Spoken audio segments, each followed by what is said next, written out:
ਅੱਜ ਰਵੀ ਨੂੰ ਆਉਣ ਵਿੱਚ ਕਾਫੀ ਦੇਰ ਹੋ ਗਈ ਸੀ।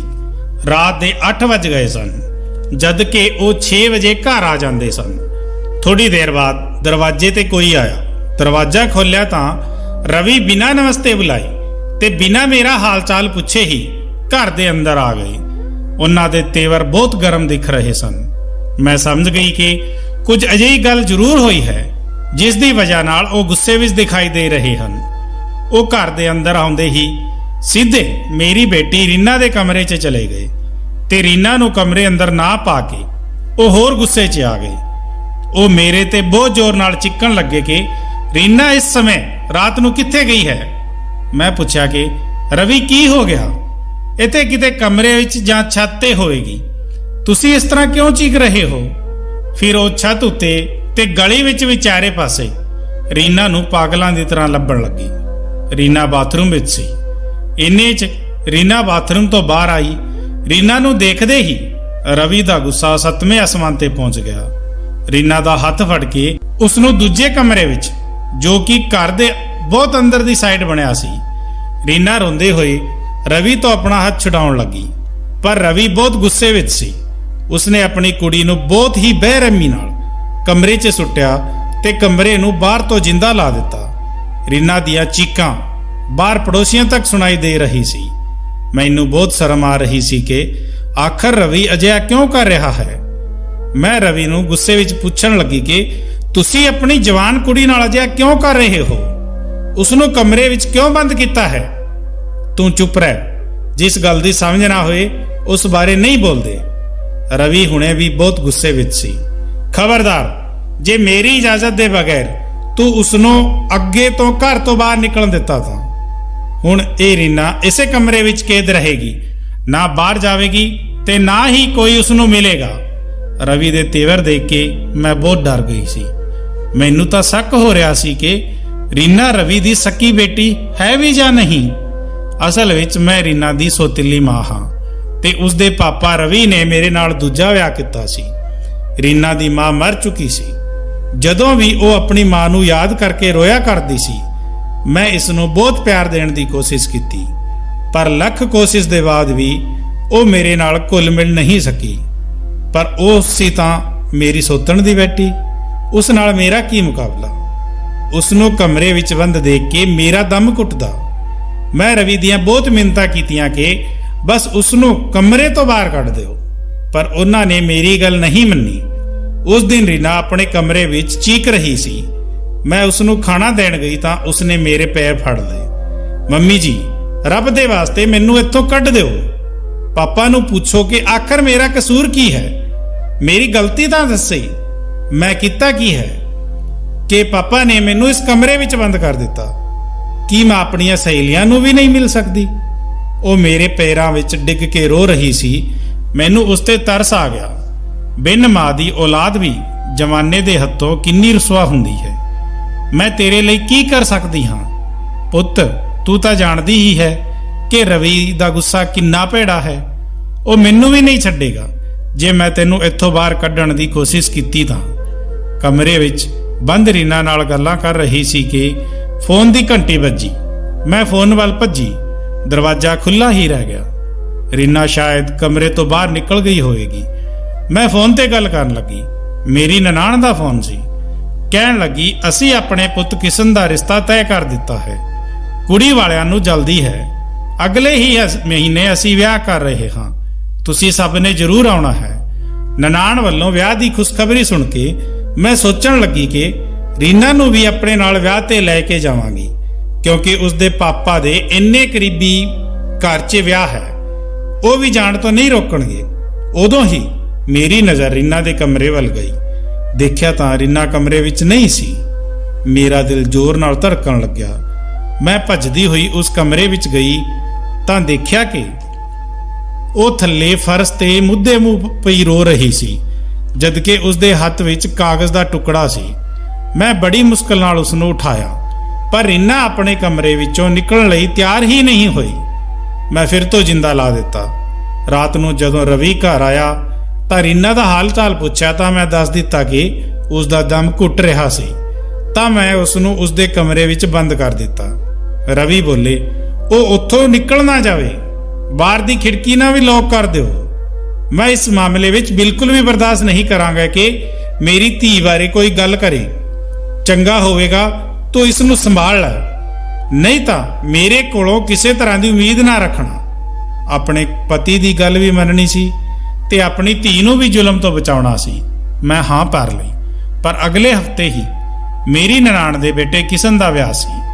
ਮੈਂ ਆਪਣੇ ਪਤੀ ਨਾਲ ਗੱਲ ਕੀਤੀ ਕਿ ਜੇ ਅਸੀਂ ਰੀਨਾ ਨੂੰ ਵੀ ਵਿਆਹ ਵਿੱਚ ਨਹੀਂ ਲੈ ਗਏ ਤਾਂ ਉਹ ਲੋਕ ਸਾਡੇ ਕੋਲੋਂ ਪਤਾ ਨਹੀਂ ਕਿੰਨੇ ਸਵਾਲ ਕਰਨਗੇ। ਖਾਮ-ਖਾਂ ਬਦਨਾਮੀ ਸਾਡੀ ਹੀ ਹੋਵੇਗੀ। ਇਸ ਤੋਂ ਚੰਗਾ ਤਾਂ ਤੁਸੀਂ ਰੀਨਾ ਨੂੰ ਵਿਆਹ ਤੇ ਜਾਣ ਦਿਓ। ਜੇ ਉਸ ਨੂੰ ਰੋਕਿਆ ਤਾਂ ਇਲਜ਼ਾਮ ਸਾਡੇ ਸਿਰ ਹੀ ਆਵੇਗਾ। ਉਹ ਬੋਲੇ, ਬਿਲਕੁਲ ਸਹੀ ਗੱਲ ਹੈ, ਤੂੰ ਠੀਕ ਕਹਿ ਰਹੀ ਹੈ, ਪਰ ਇਸ ਗੱਲ ਦਾ ਧਿਆਨ ਰਹੇ ਕਿ ਰੀਨਾ ਕਿਤੇ ਜਾਣ ਨਾ ਪਾਵੇ, ਤੇ ਜੇ ਅਜਿਹਾ ਹੋਇਆ ਤਾਂ ਮੈਂ ਤੈਨੂੰ ਛੱਡਾਂਗਾ ਨਹੀਂ। ਰਵੀ ਦੇ ਤੇਵਰ ਹਾਲੇ ਵੀ ਗਰਮ ਸਨ, ਪਰ ਉਹਨਾਂ ਨੇ ਮੈਨੂੰ ਵੀ ਦੱਸਿਆ ਨਹੀਂ ਕਿ ਆਖਰਕਾਰ ਰੀਨਾ ਬੇਟੀ ਦਾ ਕਸੂਰ ਕੀ ਸੀ, ਜਿਸ ਕਰਕੇ ਉਹਨਾਂ ਨੇ ਉਸ ਨੂੰ ਕਮਰੇ ਵਿੱਚ ਬੰਦ ਕਰ ਰੱਖਿਆ ਸੀ। ਖੈਰ, ਮੈਂ ਤੇ ਰੀਨਾ ਬੜੀ ਬੇਸਬਰੀ ਨਾਲ ਅਗਲੇ ਹਫ਼ਤੇ ਦਾ ਇੰਤਜ਼ਾਰ ਕਰ ਰਹੇ ਸੀ। ਅਗਲਾ ਹਫ਼ਤਾ ਕਿਹੜਾ ਦੂਰ ਸੀ ਤੇ ਅਸੀਂ ਵੀਰਵਾਰ ਨੂੰ ਵਿਆਹ ਤੇ ਜਾਣਾ ਸੀ। ਕਿਸ਼ਨ ਦੇ ਘਰ ਬਹੁਤ ਚਹਿਲ ਪਹਿਲ ਸੀ। ਰਵੀ ਦੀ ਇਜਾਜ਼ਤ ਤੋਂ ਮੈਂ ਰੀਨਾ ਨੂੰ ਵੀ ਲੈ ਗਈ। ਰੀਨਾ ਨੇ ਦੱਸਿਆ ਕਿ ਉਹ ਆਪਣੀਆਂ ਸਹੇਲੀਆਂ ਤੋਂ ਮਿਲਣਾ ਚਾਹੁੰਦੀ ਹੈ। ਮੈਂ ਆਪਣੀ ਨਿਗਰਾਨੀ ਵਿੱਚ ਉਸ ਨੂੰ ਉਸ ਦੀਆਂ ਸਹੇਲੀਆਂ ਤੋਂ ਮਿਲਵਾਇਆ, ਪਰ ਉਹ ਬੜੀ ਹੀ ਬੇਸਬਰੀ ਨਾਲ ਕਿਸੇ ਦਾ ਇੰਤਜ਼ਾਰ ਕਰ ਰਹੀ ਸੀ। ਆਪਣੀ ਨਜ਼ਰ ਇੱਧਰ-ਉੱਧਰ ਘੁਮਾ ਰਹੀ ਸੀ। ਉਸ ਦਾ ਅੰਦਾਜ਼ ਦੱਸ ਰਿਹਾ ਸੀ ਕਿ ਉਹ ਕਿਸੇ ਨੂੰ ਕੁਝ ਦੱਸਣਾ ਚਾਹੁੰਦੀ ਸੀ, ਪਰ ਮੇਰੀ ਮੌਜੂਦਗੀ ਵਿੱਚ ਅਜਿਹਾ ਨਹੀਂ ਕਰ ਸਕਦੀ ਸੀ। ਆਖਰਕਾਰ 2 ਦਿਨ ਬੜੇ ਆਰਾਮ ਨਾਲ ਗੁਜ਼ਰ ਗਏ। ਤੀਜੇ ਦਿਨ ਬਰਾਤ ਵਿੱਚ ਕੁੜੀ ਵਾਲਿਆਂ ਦੇ ਘਰ ਜਾਣਾ ਸੀ। ਤਕਰੀਬਨ ਸ਼ਾਮ ਦੇ 7 ਵੱਜ ਰਹੇ ਸਨ। ਸਾਰੇ ਲੋਕ ਬਰਾਤ ਲਈ ਨਿਕਲ ਰਹੇ ਸਨ। ਅਸੀਂ ਵੀ ਗੱਡੀਆਂ ਵਿੱਚ ਬੈਠ ਰਹੇ ਸੀ ਕਿ ਰੀਨਾ ਚੁਪਕੇ ਜਿਹੇ ਸਾਰਿਆਂ ਦੀਆਂ ਨਜ਼ਰਾਂ ਤੋਂ ਛੁਪਦੇ ਹੋਏ ਭੀੜ ਤੋਂ ਬਾਹਰ ਨਿਕਲ ਗਈ। ਅਜੇ ਵਿੱਚ ਮੈਂ ਰੀਨਾ ਨੂੰ ਬੁਲਾਉਂਦੀ ਜਾਂ ਫਿਰ ਉਸ ਦੇ ਪਿੱਛੇ ਜਾਂਦੀ ਤਾਂ ਜਾਂ ਉਸ ਨੂੰ ਮਨਾ ਕਰਦੀ ਤਾਂ ਉਹ ਉਲਟਾ ਮੇਰੇ ਤੇ ਹੀ ਵਿਗੜ ਜਾਂਦੀ ਤੇ ਮੇਰੇ ਲਈ ਹੀ ਮੁਸ਼ਕਲ ਪੈਦਾ ਹੋ ਜਾਂਦੀ। ਤਾਂ ਮੈਂ ਵੀ ਚੁਪਕੇ ਜਿਹੇ ਭੀੜ ਤੋਂ ਨਿਕਲ ਆਈ ਤੇ ਮੇਰੀ ਨਜ਼ਰ ਆਪਣੀ ਬੇਟੀ ਰੀਨਾ ਤੇ ਪਈ। ਉਹ ਸੜਕ ਦੇ ਉਸ ਪਾਰ ਚਲੀ ਗਈ ਸੀ। ਰਾਤ ਦੇ ਹਨੇਰੇ ਵਿੱਚ ਪਤਾ ਨਹੀਂ ਉਹ ਕਿਸ ਨੂੰ ਮਿਲਣ ਜਾ ਰਹੀ ਸੀ, ਪਰ ਮੈਨੂੰ ਸਮਝ ਆ ਰਿਹਾ ਸੀ ਕਿ ਇਹ ਪਿਆਰ ਮੁਹੱਬਤ ਦਾ ਮਾਮਲਾ ਨਹੀਂ ਸੀ, ਕਿਉਂਕਿ ਜਿਸ ਹਿਸਾਬ ਨਾਲ ਉਹ ਪਰੇਸ਼ਾਨ ਹੁੰਦੀ ਸੀ ਤਾਂ ਉਸ ਨੂੰ ਦੇਖ ਕੇ ਲੱਗਦਾ ਸੀ ਕਿ ਉਹ ਕਿਸੇ ਤੋਂ ਬਹੁਤ ਡਰੀ ਹੋਈ ਹੈ ਜਾਂ ਮੈਥੋਂ ਕੋਈ ਗੱਲ ਛੁਪਾ ਰਹੀ ਸੀ। ਖੈਰ, ਮੈਂ ਰੀਨਾ ਦੇ ਪਿੱਛੇ ਚਲੀ ਗਈ।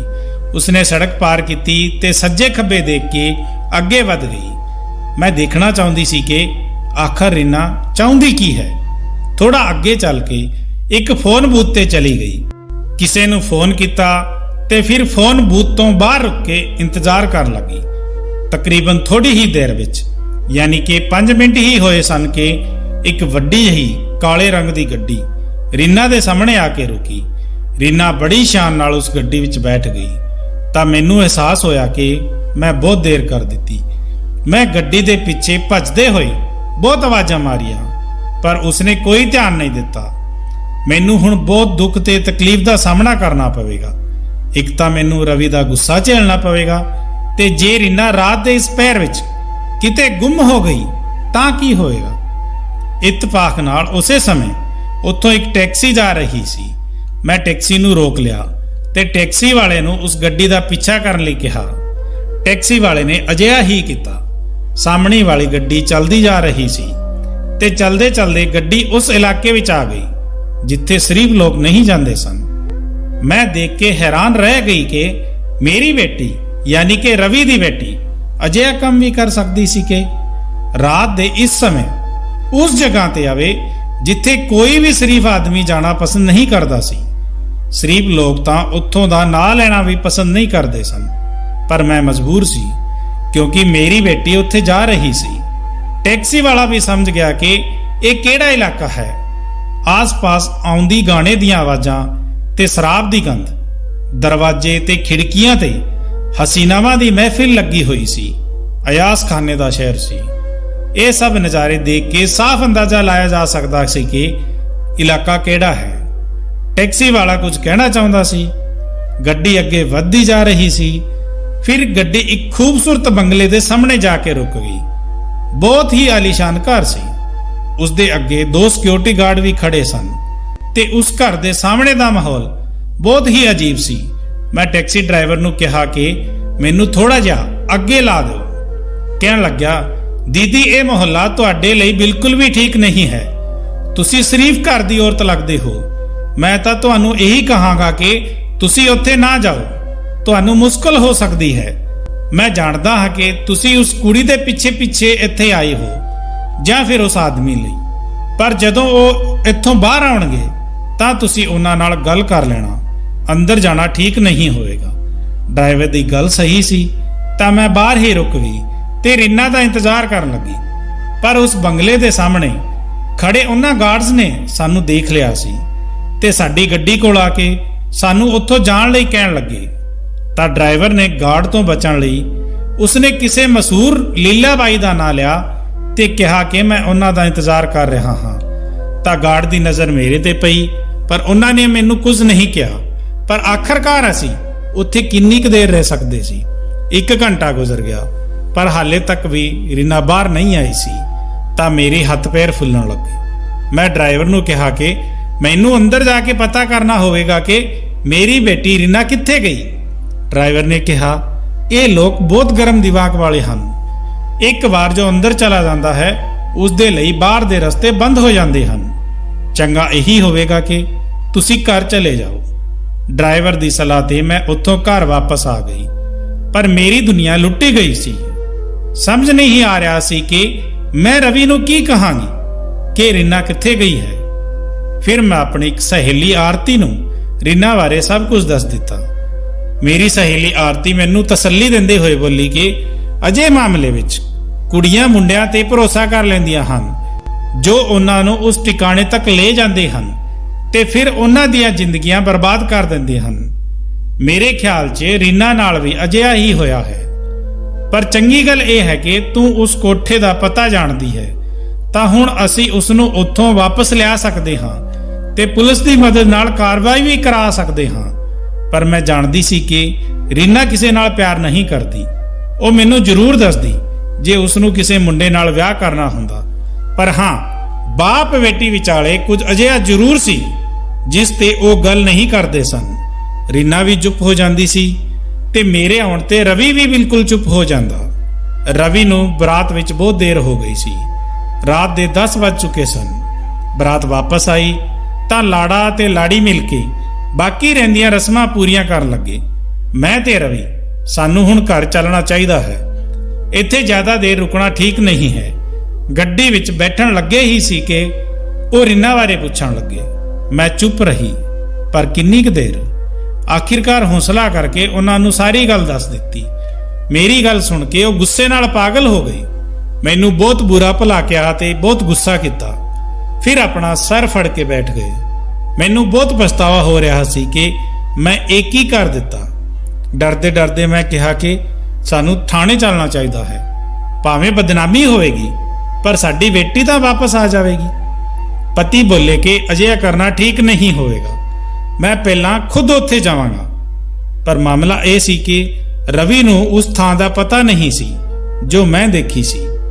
पर मेरी हैरानी उदों होर वध गई जद रवि ने कहा कि मैं जानदा हां वो लीला बाई दे मशहूर बाजार विच किस कोल गई है ते ਇਹ भी जानदा हाँ कि क्यों गई है। ये सुन के मेरा दिमाग फट रहा सी। मैनू कुछ समझ नहीं आ रहा सी कि बाप बेटी विचाले एक ही चल रहा है। रवि ने मैनू घर छड्डिया ते खुद रीना नूं लैण चले गई। मैं सोचण लगी कि आखिर लीला बाई दे कोठे विच अजिहा की है कि बेटी भी उत्थे चली गई ते बाप नूं भी उस ठिकाने दा पता है। दिल विच बहुत सारे सवाल आ रहे सन। ये भी ख्याल आया कि शायद रीना रवि दी सकी बेटी ना होवे। रात दे 10 बजे दरवाजे ते कोई आया। मैं दरवाजा खोलिया तां देखिया कि सामने रीना ते रवि खड़े सन ते उन्हां नाल एक अधेड़ उम्र दी औरत भी खड़ी सी, तकरीबन 40 साल दी। पर उसदे चेहरे ते बहुत झुरियां सन। वो बहुत उदास ते बीमार लग रही सी। कुछ ना समझदे होए भी मैं उन्हां नूं अंदर आउण लई कहा। रवि अपने कमरे विच चला गया जदकि रीना उस औरत नाल दूजे कमरे विच चली गई। ਮੈਂ ਉਹਨਾਂ ਦੋਹਾਂ ਦੀਆਂ ਗੱਲਾਂ ਸੁਣਨ ਲਈ ਉਹਨਾਂ ਦੇ ਪਿੱਛੇ ਪਿੱਛੇ ਗਈ ਤਾਂ ਦੋਵੇਂ ਇੱਕ ਦੂਜੇ ਨੂੰ ਲਿਪਟ ਕੇ ਰੋ ਰਹੀ ਸੀ। ਲੱਗ ਰਿਹਾ ਸੀ ਕਿ ਦੋਨੇ ਇੱਕ ਦੂਜੇ ਨੂੰ ਕਾਫੀ ਚੰਗੀ ਤਰ੍ਹਾਂ ਜਾਣਦੇ ਹੋਣ। ਰਵੀ ਵੀ ਮੇਰੇ ਨਾਲ ਨਾਰਾਜ਼ ਸਨ। ਉਹਨਾਂ ਨੇ ਮੇਰੇ ਨਾਲ ਜਰਾ ਵੀ ਗੱਲ ਨਹੀਂ ਕੀਤੀ ਤੇ ਸੌਂ ਗਏ।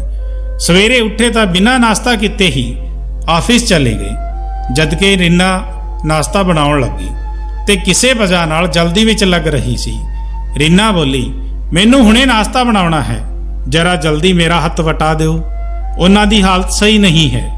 ਮੈਂ ਬੋਲੀ, ਕਿਸ ਦੀ ਹਾਲਤ ਸਹੀ ਨਹੀਂ ਹੈ? ਹੁਣ ਛੇਤੀ ਕਰੋ, ਜ਼ਿਆਦਾ ਗੱਲ ਨਾ ਕਰੋ। ਰੀਨਾ ਨੇ ਉਸ ਦੇ ਲਈ ਚਾਹ ਬਣਾਈ ਤੇ ਚਾਹ ਲੈ ਕੇ ਰਸੋਈ ਤੋਂ ਚਲੀ ਗਈ। ਫਿਰ ਭੱਜਦੇ ਹੋਏ ਆਈ ਤੇ ਪਾਣੀ ਦਾ ਗਿਲਾਸ ਵੀ ਲੈ ਕੇ ਗਈ।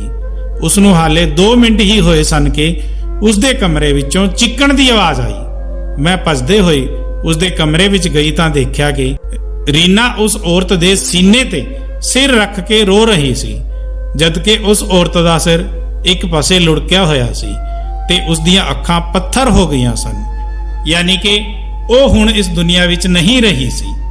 ਮੈਂ ਰੀਨਾ ਨੂੰ ਬੜੀ ਮੁਸ਼ਕਲ ਨਾਲ ਸੰਭਾਲਿਆ ਤੇ ਰਵੀ ਨੂੰ ਫੋਨ ਕਰਕੇ ਸਾਰਾ ਕੁਝ ਦੱਸ ਦਿੱਤਾ।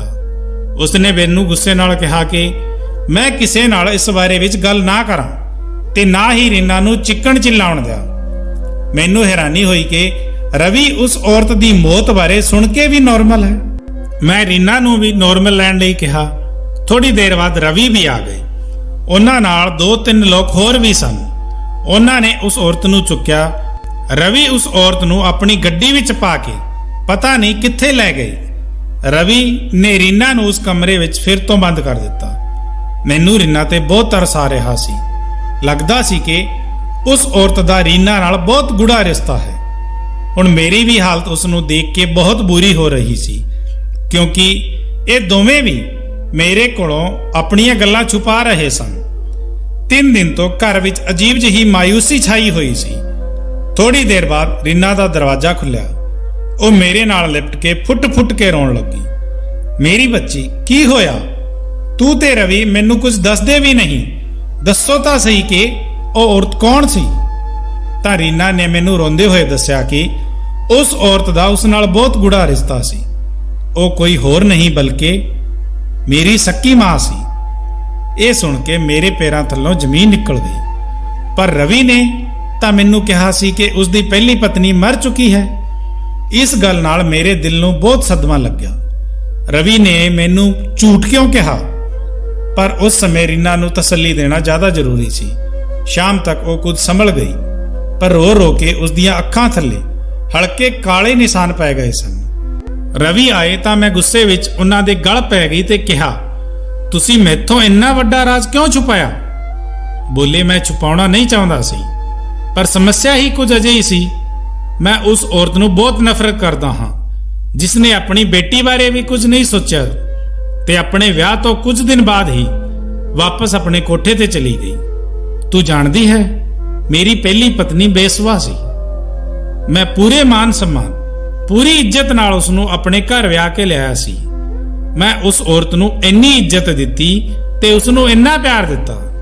ਮੈਂ ਦੁਨੀਆ ਭਰ ਦੀ ਦੌਲਤ ਉਸ ਦੇ ਪੈਰਾਂ ਵਿੱਚ ਰੱਖ ਦਿੱਤੀ, ਪਰ ਫਿਰ ਵੀ ਉਹ ਆਪਣੀ ਹਰਕਤ ਤੋਂ ਬਾਜ਼ ਨਹੀਂ ਆਈ। ਮੈਂ ਉਸ ਨੂੰ ਇਸ ਸਮਾਜ ਤੇ ਦੁਨੀਆ ਵਿੱਚ ਰਹਿਣ ਦਾ, ਜੀਣ ਦਾ ਮੌਕਾ ਦਿੱਤਾ, ਗੰਦੀਆਂ ਗਾਲੀਆਂ ਤੋਂ ਬਚਾਇਆ, ਉਸ ਨੂੰ ਵਿਆਹ ਕੇ ਆਪਣੇ ਘਰ ਲਿਆਇਆ, ਆਪਣੀ ਪਤਨੀ ਬਣਾ ਲਿਆ। ਉਸ ਤੋਂ ਹੀ ਮੇਰੀ ਇੰਨੀ ਪਿਆਰੀ ਬੇਟੀ ਵੀ ਪੈਦਾ ਹੋਈ। ਪਰ ਉਹ ਬੜੀ ਕਮਬਖਤ ਔਰਤ ਨਿਕਲੀ। ਆਪਣੀ ਬੇਟੀ ਦਾ ਵੀ ਖਿਆਲ ਨਹੀਂ ਕੀਤਾ, ਬਲਕਿ ਉਸਨੇ ਉਸ ਨੂੰ ਵੀ ਹਵਸ ਦੇ ਦਲਦਲ ਵਿੱਚ ਫਸਾਉਣਾ ਚਾਹਿਆ। ਮੇਰੀ ਬੇਟੀ ਮਾਂ ਨੂੰ ਯਾਦ ਕਰਦੀ ਰਹੀ, ਪਰ ਉਹ ਉਸ ਦੀ ਤਰ੍ਹਾਂ ਨਹੀਂ ਬਣਨਾ ਚਾਹੁੰਦੀ ਸੀ। ਆਪਣੀ ਮਾਂ ਨੂੰ ਆਪਣੇ ਘਰ ਲਿਆਉਣਾ ਚਾਹੁੰਦੀ ਸੀ। ਉਹ ਹਮੇਸ਼ਾ ਆਪਣੀ ਮਾਂ ਦੀ ਖੋਜ ਵਿੱਚ ਲੱਗੀ ਰਹਿੰਦੀ। ਰੱਬ ਜਾਣੇ ਕਿਸ ਕਮਬਖਤ ਨੌਕਰ ਨੇ ਉਸ ਨੂੰ ਦੱਸ ਦਿੱਤਾ ਕਿ ਉਸ ਦੀ ਮਾਂ ਇੱਕ ਬਾਜ਼ਾਰੂ ਔਰਤ ਹੈ ਤੇ ਉਹ ਕੋਠੇ ਤੇ ਰਹਿੰਦੀ ਹੈ। ਮੇਰੀ ਬੇਟੀ ਉਸ ਆਦਮੀ ਦੀਆਂ ਮਿੰਨਤਾਂ ਕਰਨ ਲੱਗੀ ਤੇ ਉਸ ਦੇ ਜ਼ਰੀਏ ਆਪਣੀ ਮਾਂ ਤੱਕ ਪਹੁੰਚ ਗਈ। ਰੱਬ ਦੀ ਕਿਰਪਾ ਹੋਈ ਕਿ ਤੂੰ ਦੱਸ ਦਿੱਤਾ। ਜਦ ਮੈਂ ਪਹੁੰਚਿਆ ਤਾਂ ਰੀਨਾ ਆਪਣੀ ਮਾਂ ਨੂੰ ਮਿਲ ਕੇ ਰੋ ਰਹੀ ਸੀ। ਮੈਂ ਉਸ ਨੂੰ ਜ਼ਬਰਦਸਤੀ ਉੱਥੋਂ ਲੈ ਆਇਆ, ਪਰ ਉਹ ਉੱਥੋਂ ਆਉਣ ਲਈ ਤਿਆਰ ਹੀ ਨਹੀਂ ਸੀ। ਤਾਂ ਰੀਨਾ ਉਸ ਕਮਬਖਤ ਔਰਤ ਨੂੰ ਵੀ ਨਾਲ ਲੈ ਆਈ, ਜਿਸ ਨੇ ਸਾਨੂੰ ਦੋਹਾਂ ਬਾਪ ਬੇਟੀ ਨੂੰ ਬਰਬਾਦ ਕਰ ਦਿੱਤਾ ਸੀ। ਮੈਂ ਸਮਝਦਾ ਹਾਂ ਕਿ ਉਸ ਔਰਤ ਦੀ ਇਹੀ ਸਜ਼ਾ ਸੀ। ਨਾ ਜਾਣੇ ਉਹ ਕਿਸ ਬਿਮਾਰੀ ਦਾ ਸ਼ਿਕਾਰ ਹੋ ਗਈ। ਇੱਕ ਦਿਨ ਵਿੱਚ ਹੀ ਉਸ ਦੀ ਮੌਤ ਵੀ ਹੋ ਗਈ। ਹੁਣ ਮੈਂ ਰੀਨਾ ਦੇ ਮੂੰਹ ਤੋਂ ਉਸ ਔਰਤ ਦਾ ਨਾਂ ਕਦੇ ਵੀ ਨਹੀਂ ਸੁਣਨਾ ਚਾਹੁੰਦਾ ਤੇ ਇਹ ਜ਼ਿੰਮੇਵਾਰੀ ਤੇਰੀ ਹੈ। ਰਵੀ ਨੇ ਇਹ ਕਹਿ ਕੇ ਮੇਰੇ ਮੋਢਿਆਂ ਤੇ ਬਹੁਤ ਵੱਡੀ ਜ਼ਿੰਮੇਵਾਰੀ ਪਾ ਦਿੱਤੀ ਸੀ। ਉਸ ਦੇ ਦਿਲ ਵਿੱਚ ਆਪਣੀ ਮਾਂ ਲਈ ਮੁਹੱਬਤ ਸੀ। ਉਹ ਮੈਨੂੰ ਆਪਣਾ ਦੁਸ਼ਮਣ ਸਮਝਦੀ ਸੀ, ਪਰ ਮੈਂ ਉਸ ਲਈ ਦਿਨ ਰਾਤ ਪਰੇਸ਼ਾਨ ਹੋ ਕੇ ਉਸ ਲਈ ਰੱਬ ਤੋਂ ਦੁਆ ਕਰਦੀ ਸੀ। ਮੈਂ ਅੱਜ ਵੀ ਉਸੇ ਕਸਮ ਵਿੱਚ ਹਾਂ ਕਿ ਮੈਂ ਆਪਣੀ ਬੇਟੀ ਦੇ ਦਿਲ ਵਿੱਚ ਆਪਣੀ ਜਗ੍ਹਾ ਕਿਵੇਂ ਬਣਾਵਾਂ। ਹੁਣ ਤੁਸੀਂ ਹੀ ਦੱਸੋ, ਮੈਨੂੰ ਆਪਣੀ ਬੇਟੀ ਲਈ ਕੀ ਕਰਨਾ ਚਾਹੀਦਾ ਹੈ।